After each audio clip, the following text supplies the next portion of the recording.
当时我在屋里给弟弟换纸尿裤，突然发现哥哥不见了，我就很心急嘛，然后出去找他，发现他在一趟一趟的往屋里搬花生。那时候狂风暴雨，我自己也挺害怕的，然后我就很生气，我就说这么危险你收什么？然后他进来之后还埋怨我说他还没收完。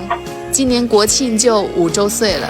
就经常让爷爷奶奶带去田里玩，接触一下大自然嘛。他可能跟爷爷奶奶久了吧，比较感同身受，知道爷爷奶奶的不容易，所以在狂风暴雨中，他就觉得他一定要帮忙把那些花生收完。